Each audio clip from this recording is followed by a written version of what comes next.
Nation, our guest this hour is the author of The Smiling Ranger.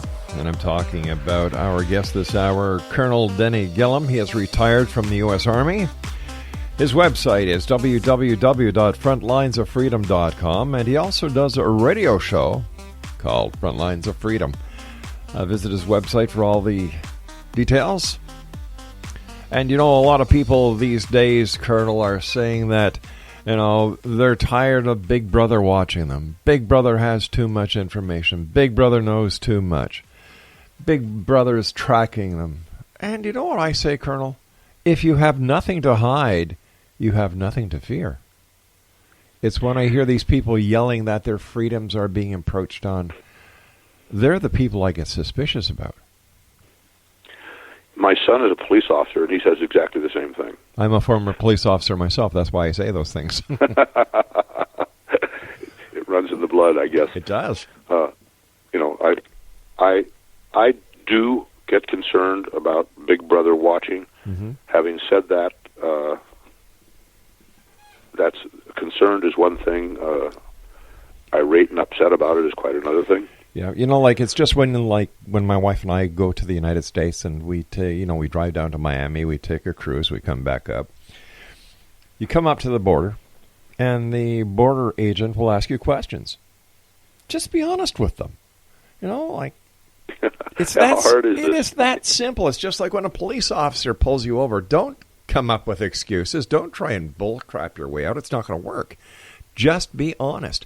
And when I see what is going on with these riots that we've seen on television, these grassroots organizations that are sprouting up, and they're protesting this, they're protesting that, and when the president signed his executive order about the travel ban 3 weeks ago, you had people protesting in front of the airports, you had people protesting on the streets. What am I missing, sir? Is it because I'm a Canadian that I don't understand that, wait a minute, the president is trying to protect the country? What is wrong with that? Or am I just looking at it way too simplistically? Well, to me, what we're experiencing is unleashed hatred. I have found a number of people, and by the way, I teach at the local community college, mm-hmm. So I'm in that environment. I teach part-time. There are people who just hate. They don't dislike. They don't disagree. They just hate. And they've got to go out there, and I have nothing wrong with protesting. You want to get out and protest? Sure. I spent my life defending your right to do that. Exactly. Peacefully. Mm-hmm. But when the name-calling and the bitterness and the burning and the violence, and when you... the most recent picture that I saw of a big protest area was they were protesting about the environment, and you looked at the ground they left behind it. They left it covered 8 feet deep in trash. And I can't imagine being filled with that much hatred. I don't hate anybody that I'm aware of right now. I have been accused of hating people. Well, you're a Christian, so you must hate gays. No, I really don't. And you must, and you're white, so you must hate blacks. No, I really don't. And what is wrong with being a Christian? I'm a proud Christian. It seems as if these religions have turned into social clubs, and not everybody thinks that way. But when you have the different little pockets that are being, it's the name calling. Yeah, that's the thing. You and I might disagree on some things, and mm-hmm. we might even know what they are. Yeah. But we don't have to dwell on them. Exactly. And I don't have to hate you because we're different.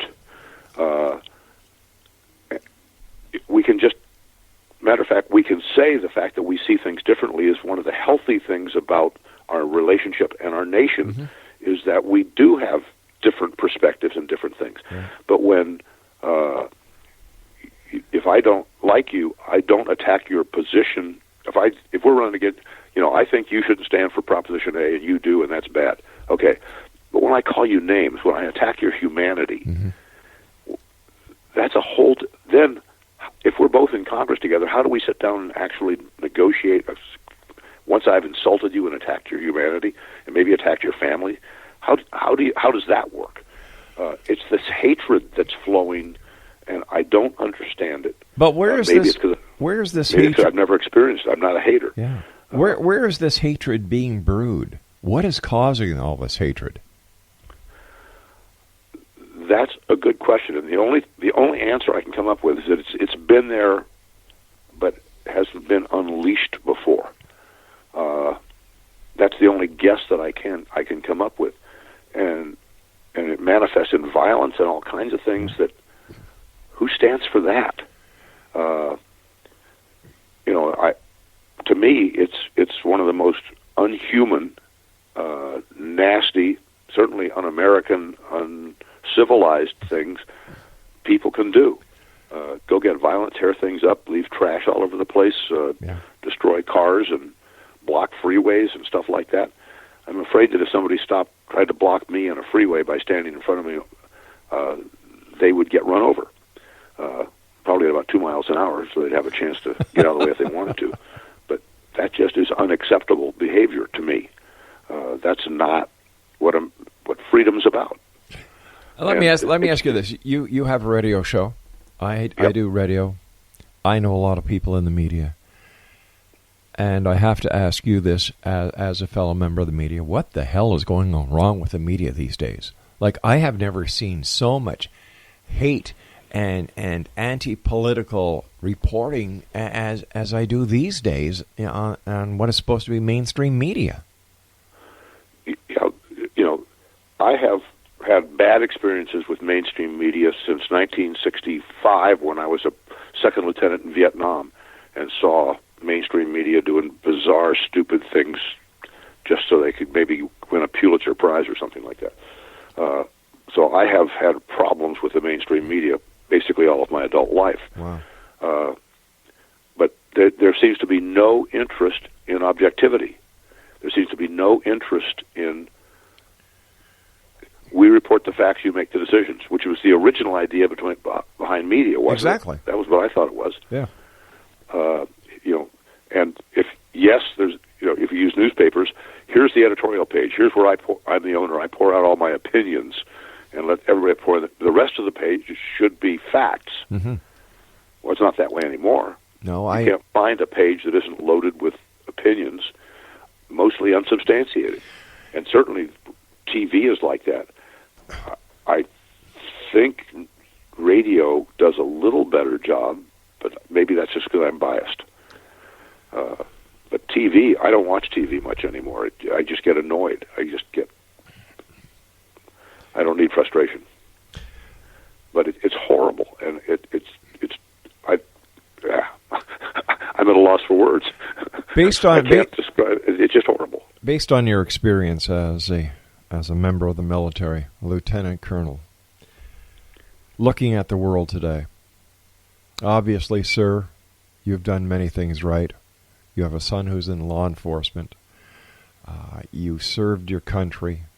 You put your life on the line for the people who enjoy, respect, and love their country. And I think that they are the vast majority. But it's the squeaky wheel that gets the oil and that gets the media's attention. I've said many of times, don't cover it.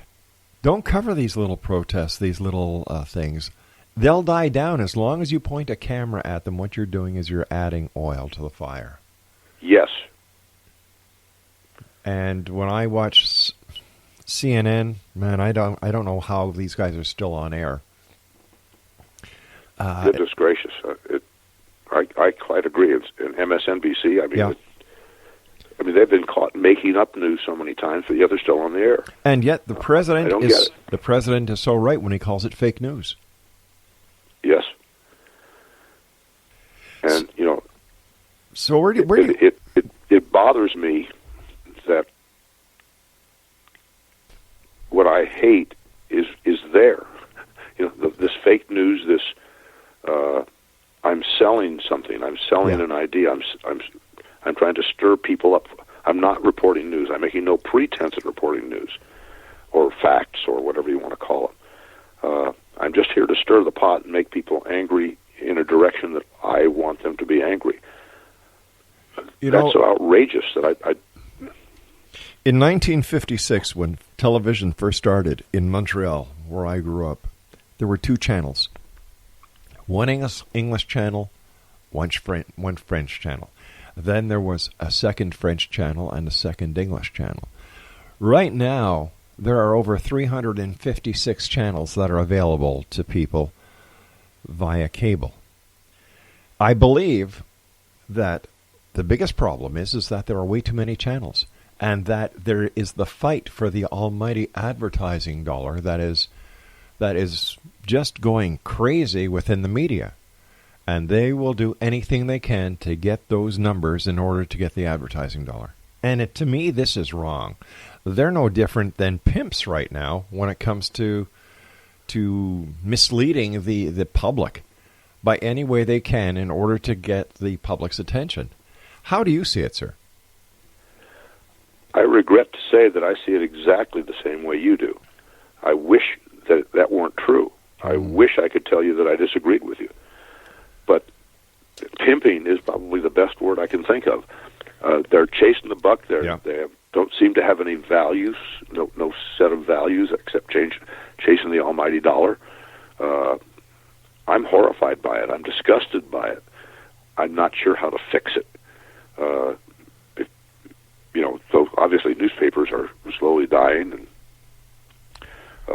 TV news doesn't have any credibility anymore, but people still watch it. I don't know how to fix it, but wow, does it need fixing? It's a horrible, horrible.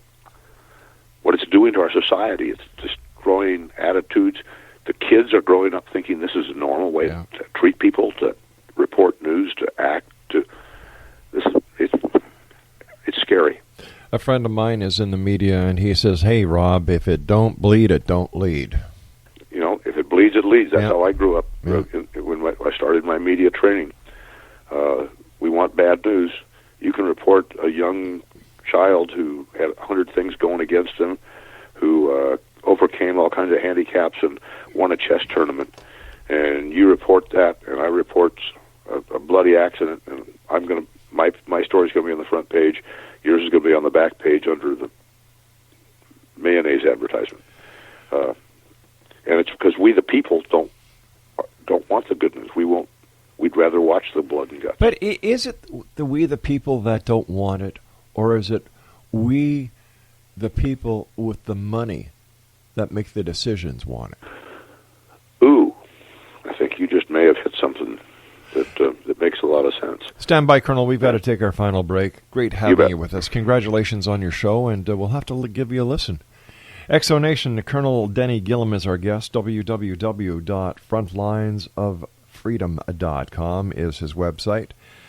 His book, The Smiling Ranger, is available on Amazon, and the Colonel and I will be back on the other side of this break as we wrap up this hour here in the X Zone from our broadcast center in Hamilton, Ontario, Canada. Don't go away.